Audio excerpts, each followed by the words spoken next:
নমস্কার, তোমাদের সবাইকে সানা স্মাইল এডুকেশন সেন্টারে স্বাগত জানিয়ে আজকের ক্লাসটি শুরু করছি।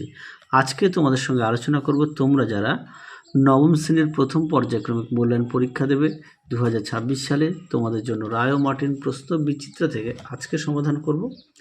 নবম শ্রেণীর ভূগোল বিষয়ে মডেল নম্বর 8 অর্থাৎ 8 নম্বর স্কুলের যে সমস্ত ছোট ও বড় প্রশ্নগুলি আছে তার সমস্ত প্রশ্নের উত্তরের সমাধান করে দেখাবো। চলো দেরি না করে মূল বিষয়ে যাওয়া যাক। দেখো, প্রথমেই আছে একে আছে বিকল্প থেকে সঠিক উত্তরটি নির্বাচন করে লেখো। একে আছে পৃথিবীর পরিধি প্রথম নির্ণয় করেন, উত্তরটা লিখবে অপশান ডি এরাটোস্থেনিস। 2 আছে পৃথিবীর নিরক্ষীয় ব্যাস ও মেরু ব্যাসের পার্থক্য হলো, উত্তরটা লিখবে 43 কিমি, অপশান বি। 3 আছে একটি বামন গ্রহের নাম, উত্তরটা লিখবে প্লুটো, অপশান ডি। 4 আছে পৃথিবীর আবর্তন গতির বেগ সবচেয়ে বেশি, উত্তরটা লিখবে নিরক্ষ রেখায়, অপশান সি। 5 আছে মানবিক সম্পদের উদাহরণ হলো শ্রমিক, অপশান বি। 6 আছে ভারতের বৃহত্তম তৈল শোধনাগার হলো, উত্তরটা লিখবে জামনগর, অপশান বি। পরবর্তী দেখো 8 আছে একটি প্রচলিত শক্তি হলো, উত্তরটা লিখবে তাপবিদ্যুৎ শক্তি, অপশান ডি। পরবর্তী দেখো পৃথিবীর সবচেয়ে কাছে গ্রহের নাম শুক্র। 2 আছে উত্তরটা হবে কক্ষপথ, 3 উত্তরটা হবে ম্যাগনেটাইট। সংকেতটা দেওয়া আছে আর পার্সেন্টেজটাও দেওয়া আছে। 4 আছে ভারতের বৃহত্তম কয়লা খনি হলো ঝরিয়া। তারপরে দেখো বাম স্তম্ভের সঙ্গে ডান স্তম্ভ মেলাও। দেখো 1 হবে বি, 2 হবে সি, 3 হবে এ। পরেরটা দেখো জিপিএস এর পুরো কথাটি কি? দেখো প্রশ্নের উত্তর।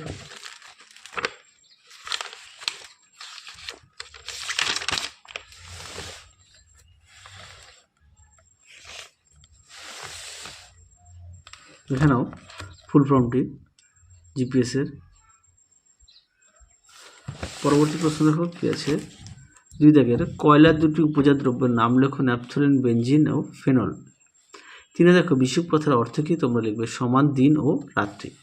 পরবর্তী প্রশ্ন দেখো কি আছে, একে আছে অধিবর্ষ কি? দেখো প্রশ্নের উত্তর দেখে নাও, অধিবর্ষ কি তোমরা এখান থেকে লিখবে এই পর্যন্ত। প্রশ্নের মান কিন্তু 2। হ্যাঁ, 2 আছে কি গোধূলি কি? দেখো প্রশ্নের উত্তর গোধূলি কি?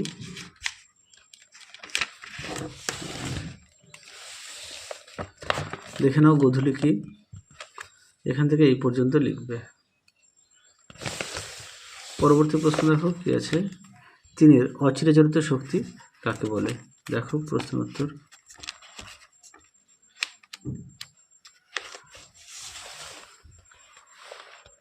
দেখে নাও অচিরাচরিত শক্তি কাকে বলে, উত্তরটি এখান থেকে এই পর্যন্ত তোমরা লিখবে।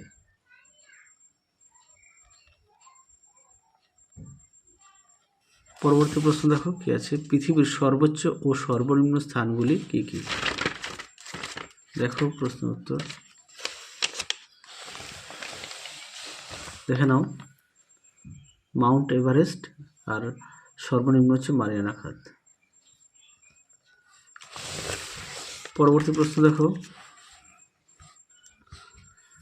6-1 দাগ জিপিএস এর ব্যবহারগুলি লেখো।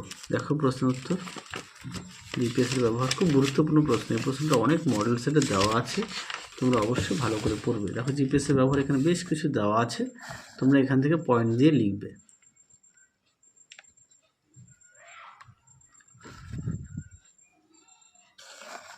চলো পরবর্তী প্রশ্ন দেখো।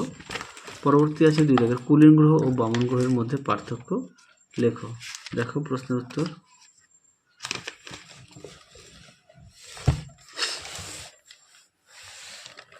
দেখে নাও কুলীন গ্রহ ও বামন গ্রহের মধ্যে পার্থক্য, অবশ্যই বিষয়গুলো উল্লেখ করবে।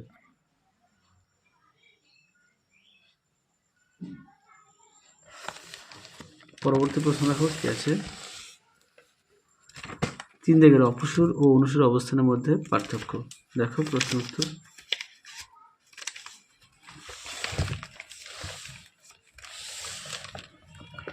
দেখে নাও প্রশ্নের উত্তর সুন্দর করে দেওয়া আছে, তোমরা অবশ্যই পড়ে নিয়ে বিষয়টা উল্লেখ করবে।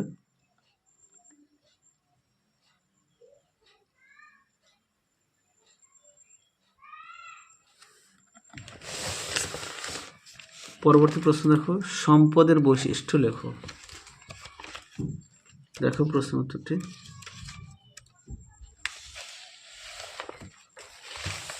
এখানে সম্পদের বৈশিষ্ট্য কিন্তু বেশ কিছু দেওয়া আছে পয়েন্ট দিয়ে, তোমরা অবশ্যই পড়ে নিয়ে লিখবে।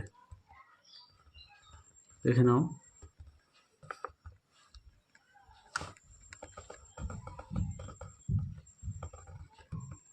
দেখে নাও পরবর্তী দেখো কি আছে। 7-এর 1 দাগ, পৃথিবীর আকৃতি অভিগত গোলক এর সপক্ষে প্রমাণ দাও। দেখো প্রশ্ন উত্তরটি।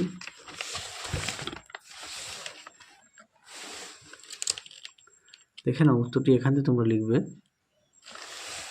দেখো উত্তরের বাকি অংশটুকু সুন্দর করে দেওয়া আছে, তোমরা অবশ্যই পড়ে নিয়ে লিখবে।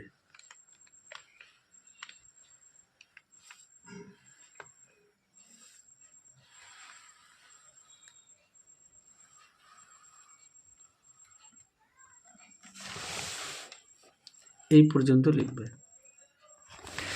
পরবর্তী প্রশ্ন দেখো কি আছে। পরবর্তী প্রশ্ন ছিল 2 দাগের, জলবিদ্যুৎ উৎপাদনে প্রাকৃতিক পরিবেশগুলি ব্যাখ্যা করো। দেখো প্রশ্ন উত্তর।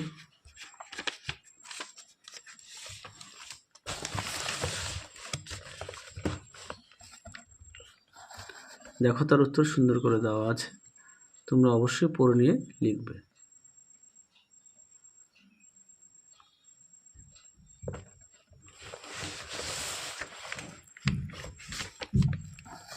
দেখো তার উত্তর সুন্দর করে দেওয়া আছে, তোমরা অবশ্যই পড়ে নিয়ে লিখবে।